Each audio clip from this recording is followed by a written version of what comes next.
12 दिसंबर 2025 Japan. तुमने ये footage TV पर देखा होगा। 6.8 मैग्नीट्यूड और पूरा शहर मिनटों में टूट गया। लेकिन एक बात तुम शायद नहीं जानते, जापान दुनिया का सबसे प्रिपेयर्ड कंट्री है अर्थक्वेक्स के लिए। और फिर भी इतनी तबाही। अब सोचो, अगर ये सब एक ऐसे रीजन में हो जहां पॉपुलेशन ज्यादा हो, बिल्डिंग्स कमजोर हों, प्लानिंग कम हो, तो क्या होगा? अभी समझ में नहीं आया? अभी आगे आ जाएगा। इस वीडियो में मैं तुम्हें सीधा साफ बताने वाला हूं एक ऐसे अर्थक्वेक बारे में जो सबसे बड़े अर्थक्वेक में से एक बन सकता है। इंडिया के न्यू साइज्मिक जोन्स का मतलब क्या है? Japanese earthquake.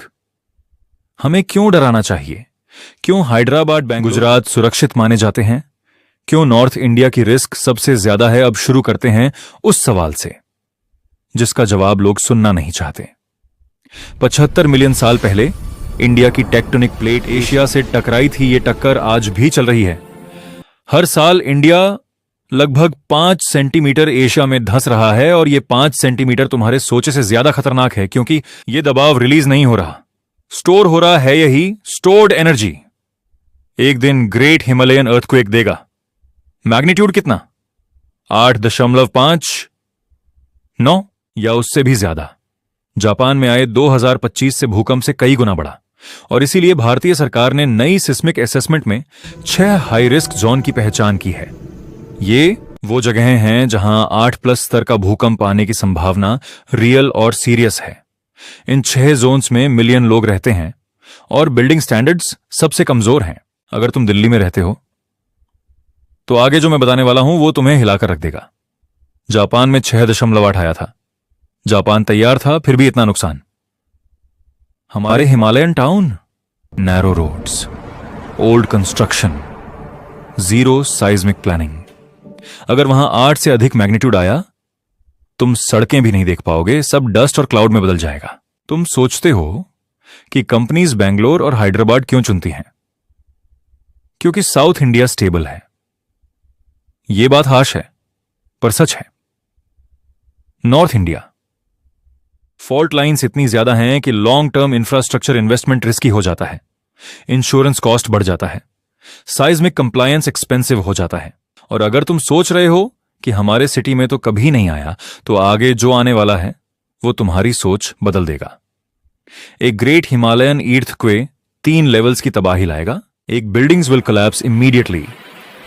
नॉर्थ इंडिया की करीब 80% बिल्डिंग्स बिना अर्थक्वेक रेजिस्टेंट डिजाइन के बनी हैं। स्ट्रॉन्ग अर्थक्वेक आते ही पुराने घर और अपार्टमेंट्स सबसे पहले गिरेंगे। 2 मैसिव लैंडस्लाइड्स होंगे। हिमालयन एरियाज की ढलान पहले से ही अनस्टेबल है। अर्थक्वेक के बाद पूरे पहाड़ खिसक सकते हैं, रोड्स टूट जाएंगी, डैम्स डैमेज होंगे, और रिवर्स का रास्ता पूरी तरह ब्लॉक हो जाएगा। 3, नदी रोके हुए झीलें, सबसे खतरनाक खतरा। यह सबसे डेंजरस पार्ट है। अगर लैंडस्लाइड ने किसी नदी को रोक दिया तो कुछ ही घंटों में वहां पानी का पहाड़ जमा हो जाएगा, और जब वो टूटेगा तो एक मैसिव फ्लैश फ्लड बॉम्ब फटेगा जो नीचे बसे पूरे शहरों को बहा ले जाएगा। इसीलिए इसे सबसे बड़ा खतरा कहा जा रहा है। तुम शायद सोच रहे हो ये सब मेरे साथ नहीं होगा। यही सोच नेपाल के लोगों ने भी की थी, और 2025 में यही सोच जापान के लोगों ने भी की थी।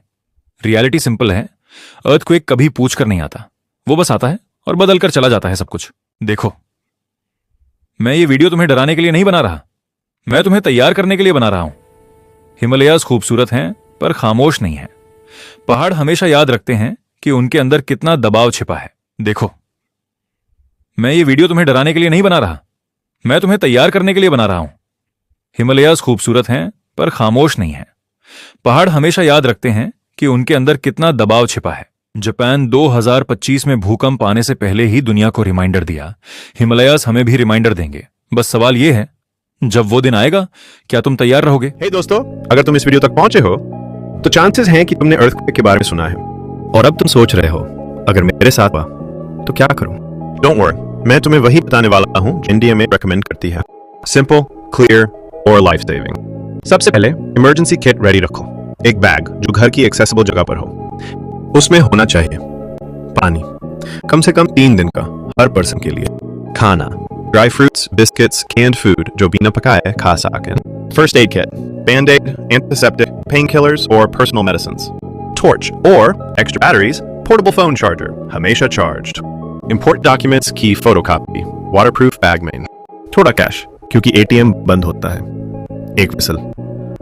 Masks, धूल और debris से बचने के लिए. साथ ही घर में safe spots identify करो. Strong table के niche. Inner walls के पास. Bathroom सा छोटा room relatively safe होता है. और याद रखो, विंडोज और हेड फर्नीचर से दूर रहना है. फैमिली के साथ ड्रॉप, कवर, होल्ड की प्रैक्टिस करो. महीने में एक बार. बच्चों को गेम की तरह सिखाओ ताकि इमरजेंसी में बॉडी ऑटोमेटिकली रिएक्ट करे. अगर अर्थक्वेक स्टार्ट हो जाए, सबसे पहले पैनिक मत करो.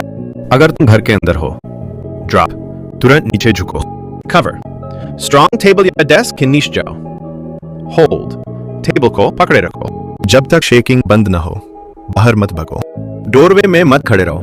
ये एक मिथ है. लिफ्ट कभी यूज मत करो. अगर तुम बाहर हो, बिल्डिंग से दूर जाओ.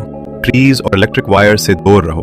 ओपन स्पेस में जाकर नीचे बैठ जाओ. अगर तुम कार में हो, कार रोको, लेकिन ब्रिज, फ्लाईओवर या बिल्डिंग्स के नीचे नहीं. ओपन एरिया में रुको और कार के अंदर ही रहो. कार तुम्हें गिरती चीजों से प्रोटेक्ट करती है.